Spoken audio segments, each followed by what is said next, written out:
Xin chào tất cả mọi người, chào mừng mọi người quay trở lại video của mình. Và hôm nay buổi sáng tại sân bay Tân Sơn Nhất, trời thì nắng ấy, nhưng mà vẫn bị mù nhẹ. Và hôm nay thì có rất là nhiều máy bay đặc biệt đến và đi ở sân bay Tân Sơn Nhất cùng mình đi khám phá nhé. Hôm nay rất là nắng luôn mọi người, nhưng mà trời thì bị mù mù, kiểu bị sương mù hay là bụi mịn gì đó mình không biết. Còn bây giờ thì đi khám phá cùng mình thế nào. Và đây là quang cảnh vào buổi sáng ngày hôm nay đi mọi người. Bắt đầu trời sương mù khá là dày đặc đúng không mọi người. Và bây giờ thì chúng ta sẽ tới với đường băng 25 phải, nơi một chiếc máy bay đang bước vào hạ cánh. Đây là chiếc Airbus A350-900 của hãng hàng không Air France. Hãng hàng không đến từ Pháp, thực hiện chặng bay từ Charles de Gaulle, Paris, Pháp về đến sân bay Tân Sơn Nhất. Và mời mọi người chiêm ngưỡng hạ cánh của chiếc máy bay này nha.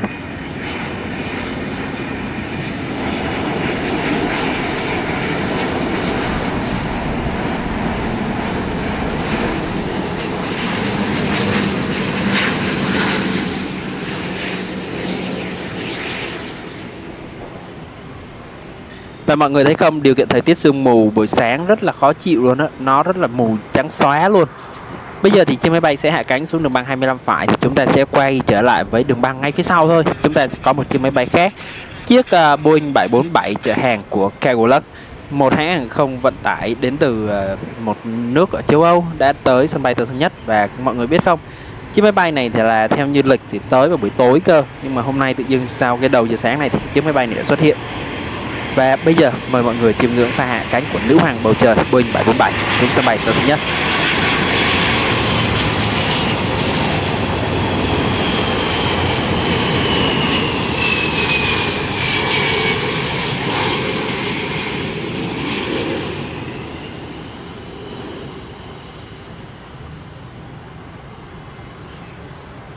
Chiếc máy bay Boeing 747 này sẽ ở đây khoảng 2 tiếng đồng hồ trước khi trở ra và sẽ bay tiếp chặng bay của mình. Thì chúng ta sẽ nói chuyện nhiều hơn về chiếc máy bay này nha mọi người. Còn bây giờ thì chúng ta sẽ tới với đường băng 25 trái, nơi một chiếc Airbus A330-300 của hãng không Vietjet Air. Chiếc máy bay này sẽ thực hiện chặng bay từ sân bay Tân Sơn Nhất đi sân bay Nội Bài, thủ đô Hà Nội. Và mọi người thấy không, điều kiện thời tiết buổi sáng thì sương mù rất là dày đặc luôn. Cứ nhiều khi cũng cảm tưởng rằng là đây giống như ở trên thành phố sương mù Đà Lạt đó mọi người, sương mù trắng xóa luôn. Và khi mặt trời lên và cũng có phải giữa trưa thì bắt đầu điều kiện thời tiết nó mới tốt hơn, hoặc là có một cơn mưa ngang qua thì nó sẽ là tạo cái gọi là mất đi cái sương mù này. Và bây giờ chiếc máy bay đã lên đường băng 25 trái và đã được lệnh cất cánh rời khỏi sân bay Tân Sơn Nhất. Mời mọi người chiêm ngưỡng pha cất cánh của chiếc máy bay này nha.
Và đây cũng là một điều kiện thời tiết điển hình tại thành phố Hồ Chí Minh vào mùa này mọi người. Trời sương mù trắng xóa luôn, nhưng mà buổi trưa thì thời tiết sẽ tốt lên hơn rất là nhiều.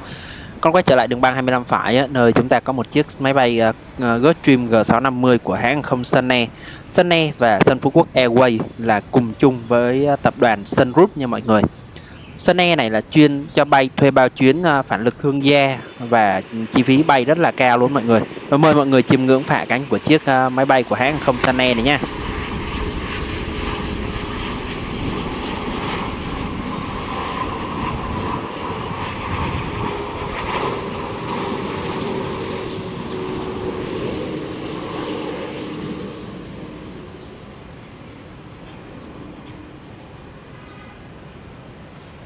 chi phí để bay với Sun Air thì rất là cao mọi người, nhưng mà bay với Sun Phú Quốc Airways hiện tại thì đang rất là rẻ. Mọi người có thể tham khảo trang web của Sun Phú Quốc Airways để có thể có những cái chặng bay rất là tiết kiệm luôn mọi người, đang có những khuyến mãi rất là lớn luôn á.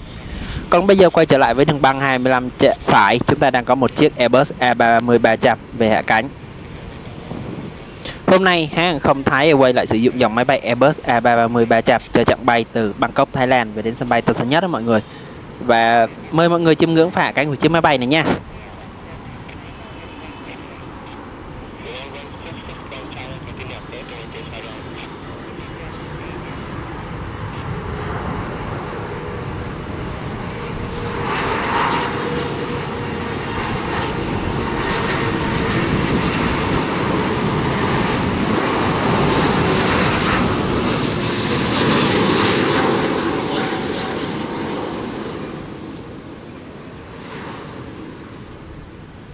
Đây cũng là một điều khá là hiếm hoi khi mà Thái Airways lại sử dụng những dòng máy bay thân rộng như thế này tới sân bay Tân Sơn Nhất, vì hãng hàng không này vẫn đang thường xuyên sử dụng những dòng máy bay Airbus A320 tới sân bay Tân Sơn Nhất đó. Quay trở lại đường băng 25 phải, chúng ta sẽ có một chiếc máy bay khác đang bước vào hạ cánh, chiếc Boeing 787 của Vietnam Airlines, thực hiện chặng bay từ sân bay Nội Bài thủ đô Hà Nội về đến sân bay Tân Sơn Nhất. Và chặng bay Nội Bài thủ đô Hà Nội về đến sân bay Tân Sơn Nhất là một chặng bay rất là đông mọi người. Vé cũng khá là cao đấy mọi người, nên nếu mà mua vé chặng bay này thì nên mua sớm, đừng mua cận ngày quá nhé. Còn mời mọi người chiêm ngưỡng hạ cánh của chiếc Boeing 787.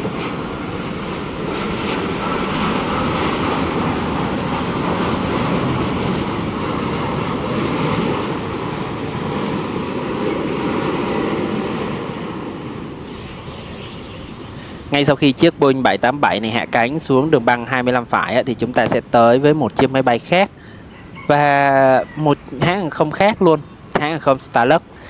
Mọi người thường biết đến hãng hàng không này là 5 sao chuẩn quốc tế mới gần đây đúng không mọi người, nhưng mà hãng hàng không này đã thành lập được khoảng 5 năm rồi. Và hãng hàng không này có một cái giai thoại cũng khá là hay và nó có liên quan tới hãng hàng không Eva Air mọi người. Và người sáng lập ra Starlux là ông Trương Quốc Vĩ, và ông cũng là sau một vài biến cố gia đình, ông đã quyết tâm thành lập Starlux vào năm 2016. Và bây giờ thì sau 5 năm thôi, chúng ta sẽ có một hãng hàng không rất là khủng khiếp. Và cất cánh chuyến bay đầu tiên của Starlux là năm 2020 nha. Vậy là trong vòng 4 năm chuẩn bị thì Starlux đã có thể ra đời. Và bây giờ là 5 năm và hãng hàng không 5 sao. Rất là hay, rất là tuyệt đúng không mọi người.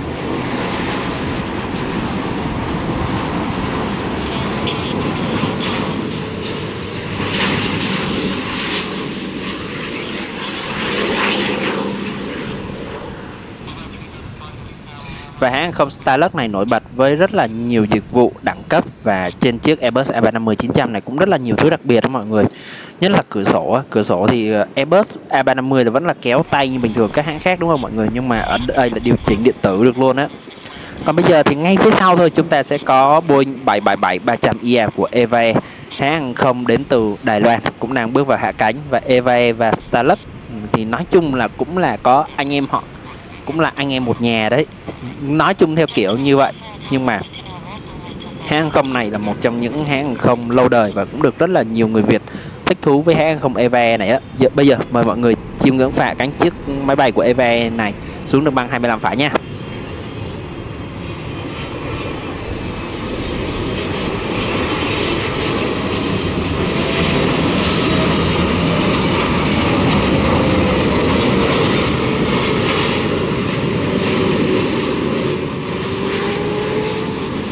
Và đây là chuyến bay đầu tiên trong ngày từ Đài Loan về đến sân bay Tân Sơn Nhất của hãng hàng không Eva Air.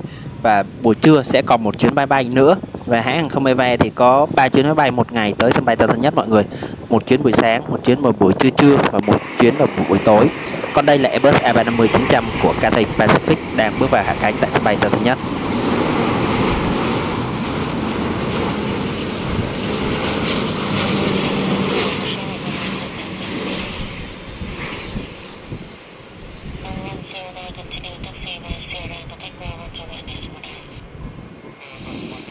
Hôm nay thì hãng hàng không Cathay Pacific đã sử dụng dòng máy bay Airbus A350-900 của họ tới sân bay Tân Sơn Nhất thay dòng Airbus A330-300. Còn bây giờ thì chúng ta sẽ tới với chiếc Boeing 747 của Cargolux, một hãng hàng không vận tải Chiếc máy bay này đã nhận đủ hàng hóa và chuẩn bị khởi hành của mình. Mọi người biết không, thì Cargolux là một trong những cái hãng hàng không vận tải khá là nổi tiếng trên thế giới. Tên đầy đủ là Cargolux Airlines International SA, là một hãng hàng không vận chuyển hàng hóa lớn, không phải là hãng chở khách nha mọi người. Hãng đóng một vai trò cực kỳ quan trọng trong chuỗi cung ứng toàn cầu, và Cargolux có trụ sở chính là ở quốc gia Luxembourg. Trụ sở chính đặt tại Luxembourg luôn. Sân bay căn cứ là sân bay Luxembourg ở trung tâm hoạt động chính và lớn nhất của hãng. Hãng này thành lập từ năm 1970. Điểm nổi bật của đội bay là này toàn Boeing 747 nữ hoàng của bầu trời thôi. Và điều làm nên sự đặc biệt của Cargolux chính là đội bay này không giống như nhiều hãng hàng không khác, thì Cargolux chỉ vận hành một loại máy bay duy nhất cho các chuyến bay đường dài. Từ toàn bộ đội bay của Cargolux gồm có Boeing 747-400 và Boeing 747-800 chở hàng, và chỉ chuyên chở hàng thôi nha mọi người. Và hãng hàng không này cũng có rất là nhiều phi công nổi tiếng ở trên mạng ấy mọi người, và có rất là nhiều người cũng nổi tiếng cũng đang bay cái hãng này á. Và nói chung họ là những nhà khai thác máy bay chở hàng Boeing 747 rất là hiện đại và lớn luôn. Việc chỉ sử dụng Boeing 747 giúp hãng tối ưu hóa việc bảo trì, đào tạo phi công và sắp xếp hàng hóa. Hãng cũng nổi tiếng với một số màu sơn livery đặc biệt trên ra mắt trên dòng máy bay này, như là chiếc máy bay có đeo khẩu trang chẳng hạn, hoặc là màu sơn có hình con cá voi trắng cũng rất là hay luôn. Cargolux là một mạng lưới bay rộng khắp toàn cầu, kết nối trung tâm công nghiệp và thương mại lớn trên các châu lục. Hãng cũng có chuyến bay vận chuyển hàng hóa thường xuyên đến Việt Nam, cụ thể là Hà Nội và thành phố Hồ Chí Minh. Tóm lại, Cargolux là một gã khổng lồ trong thế giới vận tải hàng không, nổi tiếng với đội bay toàn Jumbojet là Boeing 747 hay còn gọi một tên thân thương hơn là nữ hoàng của bầu trời, là một mắt xích quan trọng trong thương mại quốc tế. Và mọi người biết không, Cargolux tới sân bay Tân Sơn Nhất mỗi lần tới rồi là một sự chú ý. Tại vì mọi người biết rằng là ở sân bay Nội Bài thì các dòng máy bay Boeing 747 tới rất là nhiều, nhưng mà ở sân bay Tân Sơn Nhất thì các dòng máy bay Boeing 747 tới đây thì cũng rất là hạn hữu thôi, cũng rất là ít, và đặc biệt thường xuyên tới vào buổi tối. Lúc đấy thì các thiết bị quay chụp thì cũng không thể nào lột tả hết vẻ đẹp của nó. Thì những chuyến bay vào buổi sáng như vào buổi trưa như thế này thì rất là nhiều người đam mê hàng không thì cũng rất là thích, tại vì cũng chúng ta sẽ nhìn rõ hơn về một cái kiệt tác công nghệ cơ khí của loài người đây. Boeing 747 thì nó có 4 động cơ, thì nhìn nó bên ngoài nó cực kỳ hùng dũng, oai vệ, nhìn rất là đẹp luôn, và tiếng động cơ cũng rất là nghe cũng rất là hay. Và chụp hình nói thật, chụp hình Boeing 747 rất là cảm xúc luôn mọi người, nó đẹp đến khó tả luôn á. Bây giờ thì chiếc máy bay được lệnh tiến lên đường băng 25 trái. Và mọi người biết không, là những dòng máy bay Boeing 747 được rất nhiều người chào đón, rất là nhiều người đam mê hàng không ở phía Nam này, gọi là sân bay Tân Sơn Nhất rất là chào đón luôn. Và đặc biệt mà lịch mà có hệ hiển thị là Boeing 747 tới thì đó là rất nhiều bạn trẻ nhé, ngày cũng được, đêm cũng được, các bạn vẫn đi săn, đi chụp những bức hình đẹp nhất về những chiếc máy bay này. Và khi nào để mình làm một bộ ảnh về Boeing 747 đăng lên cho mọi người cùng coi ha. Còn bây giờ thì chiếc máy bay đã lên được băng 25 trái và đã được lệnh cất cánh rời khỏi sân bay Tân Sơn Nhất. Mời mọi người chiêm ngưỡng pha cất cánh của nữ hoàng bầu trời Boeing 747 của hãng hàng không Cargolux.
Hôm nay là một ngày rất là đặc biệt nha mọi người, một ngày chủ nhật cuối tuần rất là nhiều đặc biệt, và mọi người nhớ theo dõi đến cuối video nha. Hứa hẹn với mọi người rất là nhiều máy bay đặc biệt khác nữa cơ, và đây mới là khởi đầu thôi. Chúng ta sẽ quay trở lại với khu vực đường lăn, nơi chúng ta có một chiếc Boeing 777 của một hãng hàng không rất là đặc biệt. Hãng không này là một trong những hãng hàng không mà có thể là rất là hiếm, lần đầu tiên mới tới được sân bay Tân Sơn Nhất luôn mọi người. Chiếc máy bay này thuộc của một hãng hàng không đến từ Moldova. Và bây giờ thì chiếc máy bay được lệnh tiến lên khu vực đường lăn và tiến về đường băng 25 trái. Chiếc máy bay này nổi bật với cái đuôi màu cam và chiếc máy bay này đã được khoảng 23,7 năm tuổi rồi. Và bây giờ thì chiếc máy bay này sẽ phải dừng chờ để chờ các máy bay khác về hạ cánh, và cũng đang phải xếp. Hôm nay buổi trưa thì rất là đông nên phải dừng chờ để sắp xếp thứ tự lên. Còn đây là Airbus A350-900 của Singapore. Chiếc máy bay đang bước vào hạ cánh đường băng 25 phải.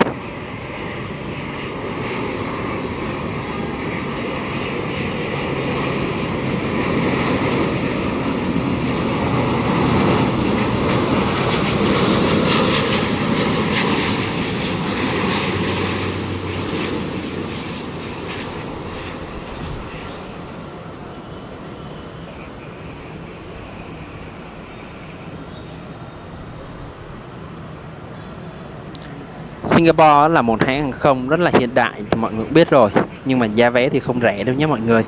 Bây giờ thì chúng ta sẽ quay trở lại với khu vực đường lăn.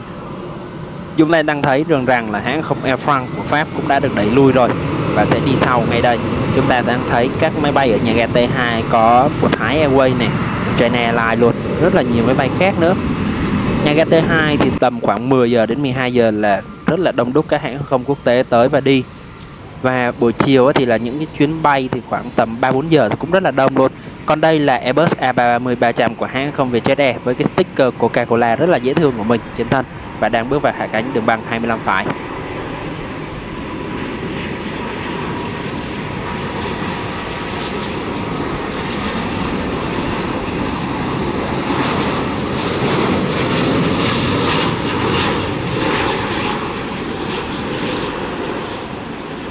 Điều kiện thời tiết cũng đã tốt hơn rất là nhiều rồi đúng không mọi người? Và bây giờ thì chúng ta sẽ nhìn rõ hơn được các máy bay cất và hạ cánh. Còn bây giờ thì chúng ta sẽ chia tay Airbus A330-300 của hãng không Vietjet Air. Chúng ta tới với một nhân vật Boeing 737 này đã nha. Và chiếc máy bay này là một chiếc Boeing 737-200ER đã 23,7 năm tuổi. Chiếc máy bay này trước đây thuộc Singapore Airlines nha mọi người. Năm 2002 thì chiếc máy bay này được thuộc biên chế của Singapore Airlines, là một máy bay chở khách. Sau nhiều biến cố thăng trầm thì tới năm 2016 thì lại thuộc máy bay của hãng hàng không đến từ Nga. Và sau một thời gian thì đến năm 2022 thì lại thuộc về của một hãng hàng không của Canada. Sau đến năm 2024 thì mới chuyển về đến Terra Aviation vào năm 2024. Và thông tin thêm thì về một hãng hàng không này cũng rất là hiếm. Và đây là một hãng hàng không có vẻ là lần đầu tiên là tới sân bay Tân Sơn Nhất đó mọi người. Còn đây là Air France. Và hãng hàng không Air France thì đang tiến ra ngay phía sau thôi. Và một lúc nữa chúng ta sẽ nói chuyện về Air France nhé mọi người. Còn bây giờ thì chúng ta vẫn tiếp tục về Terra Aviation. Hãng hàng không này có trụ sở tại Moldova, tên gọi là Terra Aviation là tên đầy đủ của họ. Và mà nói chung đây là một công ty dịch vụ mặt đất nha mọi người. Và thông tin chi tiết về của nó là một hãng không được đăng ký tại Moldova. Đây không phải là một hãng không chở khách theo lịch trình thông thường như Vietnam Airlines hoặc Starlux đâu, mà hãng hàng không này là một hãng không điều lệ, là bay charter, là bay cho thuê bao chuyến, cung cấp các dịch vụ khác như là nói chung là cho thuê máy bay này, cho thuê tổ bay thì có thể liên hệ với hãng này. Và thành lập thì năm 2005. Điểm đặc biệt của Terra Aviation là đội bay của họ tương tự như Cargolux, cũng từng khai thác các dòng máy bay thân rộng, và đặc biệt là họ có những cái chiếc máy bay như thế này. Và mọi người muốn đi đâu có thể liên hệ hãng, có thể thuê được cái hãng này. Nhưng một vài điều rất là chú ý về hãng hàng không này mọi người. Hãng hàng không này từng bị đình chỉ hoạt động vào năm 2019. Cục Hàng không Dân dụng Moldova đã có từng tạm thời là đình chỉ giấy phép vận hành hàng không của Terra Aviation do các lo ngại về an toàn. Tuy nhiên sau đó hãng đã trở lại hoạt động bình thường. Hãng hàng không này gọi là có một cái điều mọi người rất là nghi ngờ, người ta luôn nghĩ là hãng hàng không ảo như mọi người, do mô hình kinh doanh chủ yếu là cho thuê máy bay như tổ bay, tiếp viên và máy bay cũng vậy họ sẽ không thể mua vé trực tiếp trên trang website của hãng, mà hãng này chỉ chuyên cho đi thuê vậy thôi mọi người. Thay vào đó máy bay của họ được bay cho một hãng hàng không khác mà mọi người có thể quen thuộc được hơn. Và đây là một điều cũng khá là thú vị đúng không mọi người. Đây là một hãng hàng không mà trên danh nghĩa là một hãng hàng không, nhưng mà thường chỉ hãng hàng không này là chuyên cho đi thuê những chiếc máy bay như thế này. Và bây giờ thì chiếc máy bay đã tiến lên đường bằng 25 trái. Và mọi người có lẽ hình như trên cái đuôi đứng cái màu cam cam đó là cái màu trắng trắng ở giữa màu cam đó, hình như là hình như cái bản đồ của Moldova thì phải, nhìn rất là giống. Mình sẽ kiếm và sẽ trả lời mọi người trên fanpage của mình nha. Và ở ngay phía sau Air France cũng đã tiến tới rồi. Bây giờ thì mời mọi người chiêm ngưỡng pha cất cánh của Boeing 737-200ER này cất cánh rời khỏi sân bay Tân Sơn Nhất.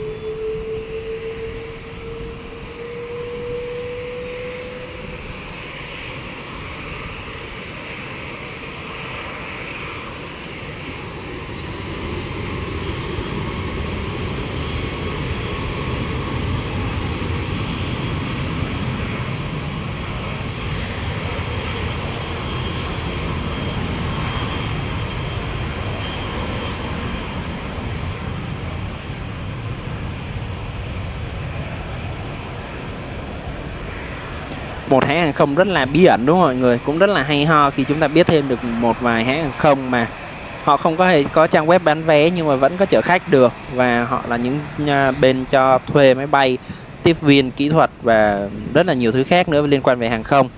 Bây giờ cái máy bay cất cánh rời khỏi đường băng 25 trái và sẽ hướng về điểm đến tiếp theo của họ. Còn quay trở lại đường lăn nơi chúng ta đang có một chiếc Airbus A350-900 của hãng hàng không Air France. Và Air France thì nổi tiếng rồi, thì nói chung là Air France và Vietnam Airlines là đang cốt xe nhau chặng bay này, chặng bay từ sân bay Tân Sơn Nhất đi Paris, Pháp. Và Air France đợt này đang sử dụng những dòng máy bay Airbus A350-900.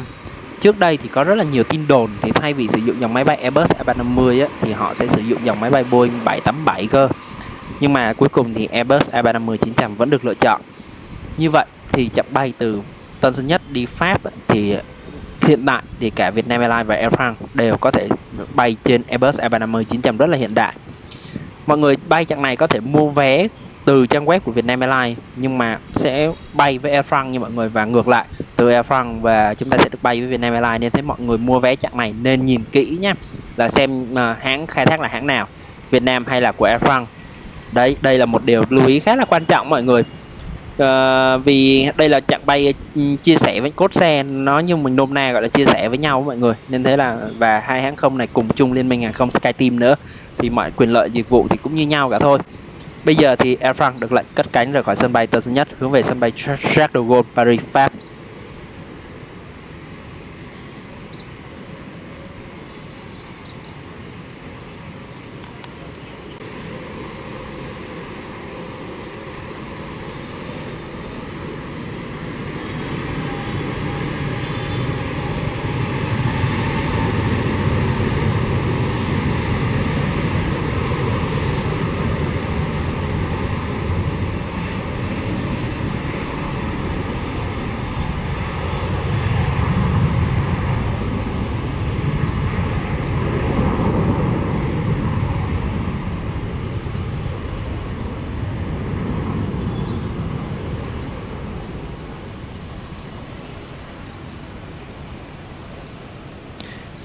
Airbus A350-900 là một máy bay rất là hiện đại, mạnh mẽ. Vietnam Airlines chúng ta mình vẫn luôn tự hào là hãng không, một trong hai hãng không đầu tiên đưa vào dòng sử dụng dòng máy bay Airbus A350-900 đúng không? Air France nhìn vậy nhưng mới sử dụng Airbus A350-900 cũng mấy năm gần đây thôi à. Nói chung là họ cũng sử dụng sau của mình á. Còn bây giờ thì chúng ta sẽ tới với ATR72 chở hàng của Pattaya Airways, một hãng không vận tải chở hàng đến từ Thái Lan. Mọi người thường nghĩ những máy bay chở hàng là những dòng máy bay như là Airbus hay là Boeing, Airbus A330 hay là Boeing 737 hay Boeing 747 đúng không? Nhưng mọi người không biết rằng ở ATR72 thì cũng có một dòng máy bay để có thể chở hàng được nha mọi người. Lợi thế của ATR72 này á, là nó cũng có cửa hầm hàng sẵn rồi, nên thế là chuyển đổi từ máy bay chở khách sang chở hàng rất là dễ. Họ chỉ cần gia cố cái sàn và thêm các con lăn nữa để có thể đưa hàng hóa ra vô rất là dễ dàng thôi. ATR-72 thì là một dòng máy bay cánh quạt, nên thế là bay cũng tiết kiệm được nhiên liệu khá là nhiều và nó hệ số an toàn cũng rất là cao. Nhưng mà mọi người sẽ rất là hiếm thấy những dòng ATR-72 chở hàng này như thế này lắm á, vì nó cũng rất là hiếm và đa số các hãng cũng rất là ít hãng sử dụng dòng máy bay này để chở hàng. Và bây giờ thì chiếc máy bay đã được lệnh cất cánh rời khỏi sân bay Tân Sơn Nhất. Mời mọi người chiêm ngưỡng pha cất cánh của ATR-72 chở hàng này nha. Cất cánh rời khỏi sân bay Tân Sơn Nhất hướng về Thái Lan.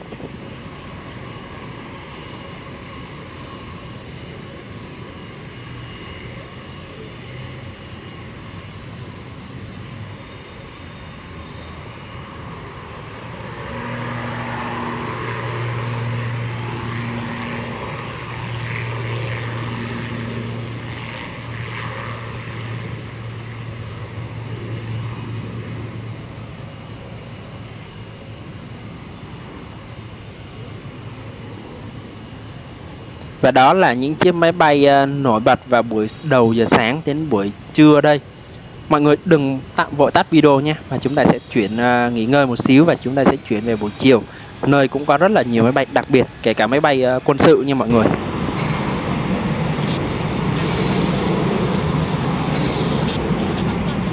Và bây giờ là 3 giờ chiều và cùng theo mình đi xem là buổi chiều này sẽ có cái gì không nhé. Hứa hẹn buổi chiều này cũng có rất là nhiều máy bay đặc biệt tới đó.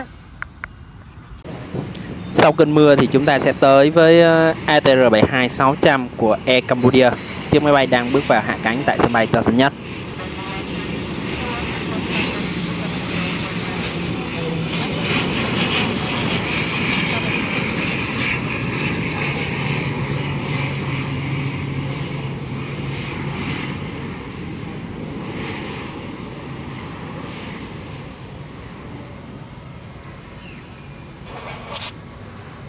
Và buổi chiều này thì điều kiện thời tiết mưa lớn tại sân bay Tân Sơn Nhất cũng rất là khó chịu, khi mình không thể quay được một vài chiếc máy bay cũng khá là đẹp khác do mưa rất là lớn luôn mọi người, và máy bay phải bay vòng chờ cũng rất là lâu.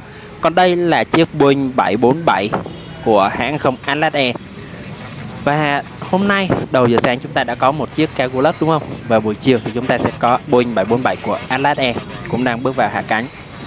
Atlas Air cũng là một hãng hàng không vận tải rất là lớn, sử dụng những dòng máy bay lớn luôn đó, kể cả Boeing 747 như thế này. Đặc biệt hơn thì nếu mọi người muốn ngắm nhìn những chiếc máy bay Atlas Air Boeing 7478F á, thì có thể ra sân bay Nội Bài, thủ đô Hà Nội nha mọi người. Ở sân bay Nội Bài rất là nhiều dòng máy bay của Atlas luôn. Thường là đầu giờ sáng cho đến buổi chiều tối á, luôn luôn có những chiếc máy bay Boeing 747 của Atlas tới á. Còn bây giờ thì mời mọi người chiêm ngưỡng và hạ cánh của chiếc máy bay này xuống đường băng 25 phải sân bay Tân Sơn Nhất.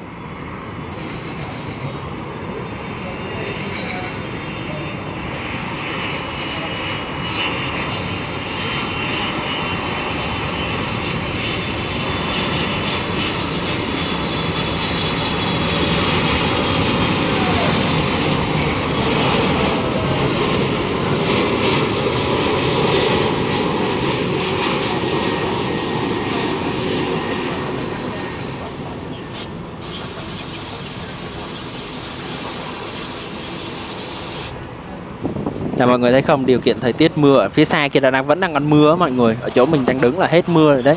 Cũng rất là điều kiện rất là khắc nghiệt luôn. Ở sân bay Tân Sơn Nhất sáng thì sương mù, trưa thì nắng vỡ đầu luôn, buổi chiều thì mưa tầm tã. Còn đây là một chiếc Airbus A310-300 khác của hãng không Vietjet Air cũng đang bước vào hạ cánh, và hy vọng sắp tới đây thì hãng không này sẽ nhận Airbus A330 Neo nữa, thì lúc đấy chúng ta sẽ thấy một hàng không bùng nổ luôn. Bây giờ mời mọi người chiêm ngưỡng pha hạ cánh của chiếc máy bay này nha.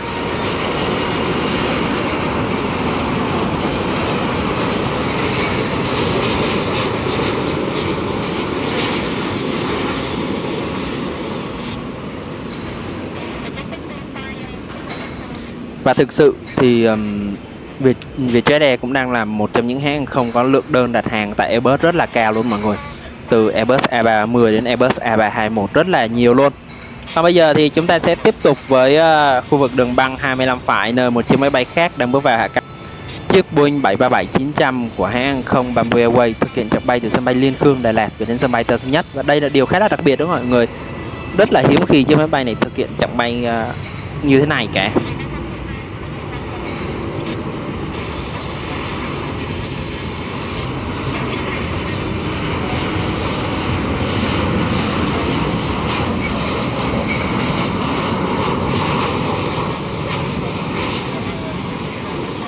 Thông thường thì dòng máy bay Boeing 737 tại Bamboo Airways chỉ bay trục Hà Nội, thành phố Hồ Chí Minh thôi.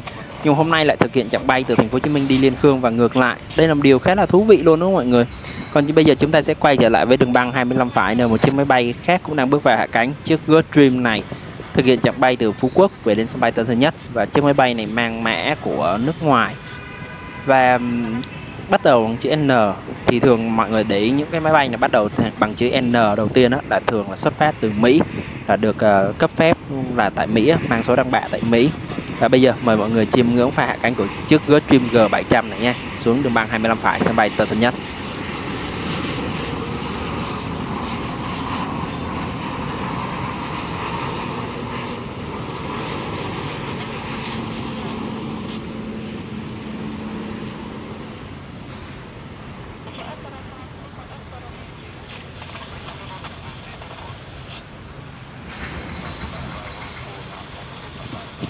Ngay sau khi chiếc Gulfstream G700 phản lực thương gia rất là mắc tiền hạ cánh xuống đường băng 25 phải, thì chúng ta sẽ tới với một chiếc máy bay khác tại đường băng 25 trái.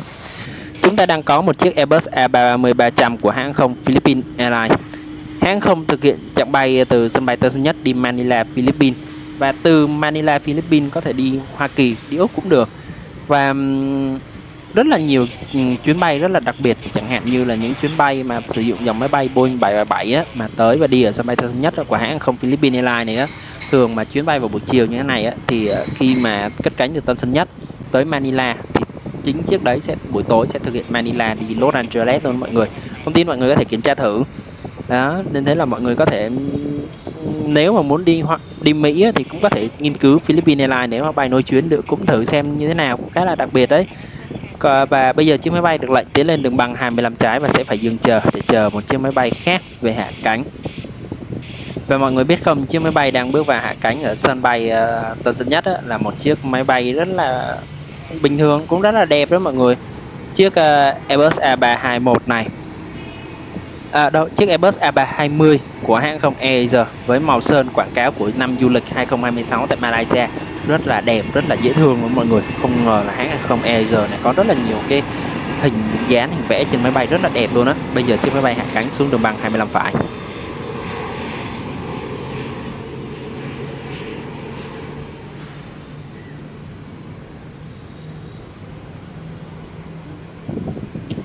Ngay sau khi chiếc máy bay cực kỳ dễ thương này hạ cánh xuống đường băng 25 phải, thì đường băng 25 trái chiếc Airbus A330-300 được lệnh cất cánh được khỏi sân bay Tân Sơn Nhất hướng về sân bay Manila, Philippines.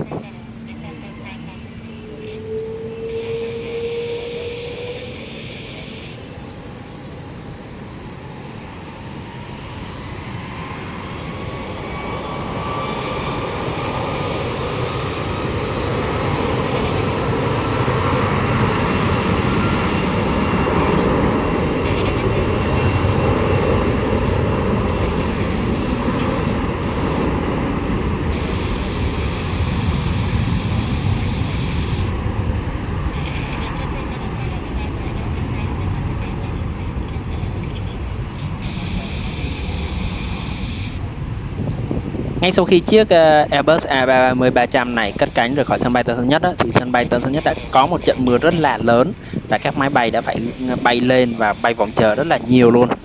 Và bây giờ thì sau khi cơn mưa kết thúc rồi thì chúng ta sẽ tới với một nhân vật rất là đặc biệt, chiếc Airbus A321neo của hãng không Vietjet Air. Tại sao chiếc máy bay này đặc biệt? Chiếc máy bay này là chiếc máy bay mới nhất của Việt Nam mình luôn đó mọi người, mới nhận được từ hôm qua. Hôm nay thì nó đã bay chuyến thương mại đầu tiên của mình từ sân bay Tân Sơn Nhất đi Nội Bài và ngược lại. Đây là chuyến về hạ cánh từ Nội Bài về sân bay Tân Sơn Nhất đây này. Đây là chiếc máy bay mới nhất trong đội bay của Vietjet và của Việt Nam mình nha mọi người. Mời mọi người chiêm ngưỡng hạ cánh của chiếc máy bay này nha.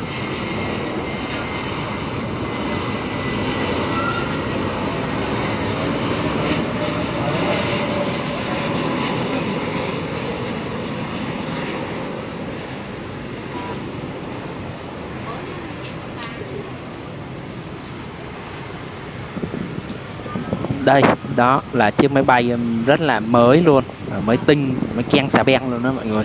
Còn bây giờ thì chúng ta sẽ quay trở lại đường băng 25 phải tiếp theo, nơi có một chiếc máy bay khác cũng đang bước vào hạ cánh, chiếc Boeing 7879 Dreamliner của hãng không Thổ Nhĩ Kỳ.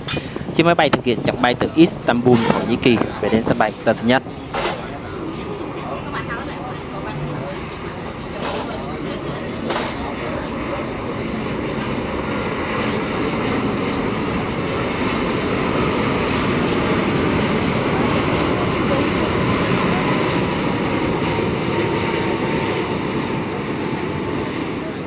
Ngay sau khi chiếc Boeing 7879 Dreamliner của Turkish Airlines hạ cánh xuống đường băng 25 phải thì chúng ta tới với nhân vật đặc biệt vào buổi chiều ngày hôm nay. Đây là một chiếc máy bay rất là đặc biệt luôn mọi người. Chiếc máy bay này thuộc của Indonesia Air Force và chiếc máy bay này thực hiện chặng bay tới sân bay Tân Sơn Nhất trong một buổi chiều mưa rất là tầm tã này. Và mọi người biết không, đây là một dòng máy bay Boeing 7378 và được có hoán cải một xíu ở phần winglet đó mọi người.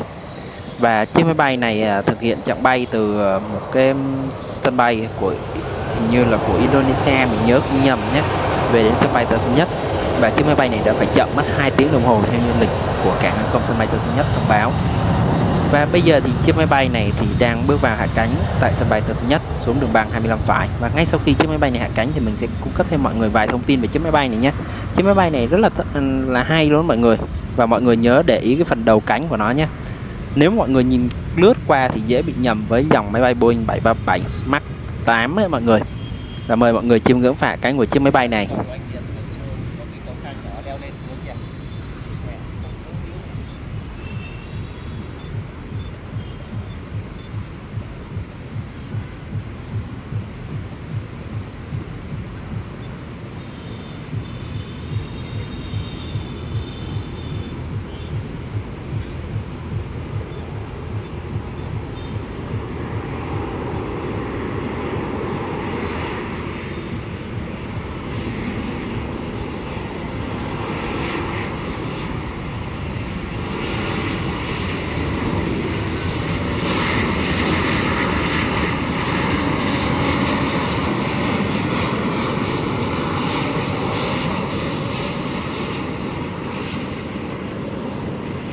Và mọi người thấy không, nhìn lướt qua nhìn giống Boeing 737 Max đúng không? Nhưng mà đây là một trong những máy bay vận tải chuyên dụng mới nhất của không quân Indonesia, được biên chế tại Skadron Udara 17, phi đội không quân 17 của Indonesia. Đây là phi đội chuyên thực hiện các nhiệm vụ vận tải VIP phục vụ các lãnh đạo cấp cao nhà nước Indonesia, bao gồm tổng thống, phó tổng thống và các quan chức chính phủ.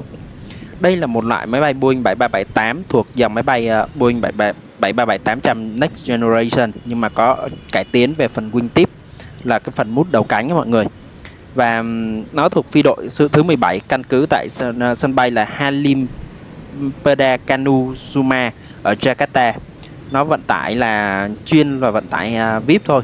Điều thú vị là chiếc máy bay này không phải là máy bay được Indonesia mua mới hoàn toàn từ Boeing đâu nhé, mà nó là máy bay đã được qua sử dụng và hiện đại hóa của thành phi đội vận tải. Sản xuất chiếc máy bay này thực hiện chuyến bay đầu tiên từ tháng 9 năm 2015. Nhà khai thác trước đây nó từng phục vụ là một hãng hàng không giá rẻ là Kulala, mọi người tên rất là vui đúng không? Ở Nam Phi, nhưng mà sau này thì gia nhập Indonesia, không quân Indonesia và hoạt động vào những năm 2022. Và sau nhiều hiện đại cải tiến thì chiếc máy bay này đã được cải tiến lên rất là nhiều thứ ở trong này. Đây là một trong những chiếc máy bay cũng rất là thú vị, cũng rất hiếm gặp tại sân bay Tân Sơn Nhất luôn. Mọi người không nghĩ rằng là chiếc máy bay này xuất hiện tại sân bay Tân Sơn Nhất trong vào mùa này luôn á. Và chiếc máy bay này sẽ ở lại sân bay Tân Sơn Nhất khoảng hơn 1 tiếng đồng hồ trước khi trở ra để thực hiện chặng bay từ sân bay Tân Sơn Nhất đi Nhật Bản. Và chiếc máy bay này có một chặng bay cũng khá là lòng vòng, nếu mọi người có thể tra trên file radar 24 á, mọi người cũng có thể thấy được thông tin của chiếc máy bay này nhé.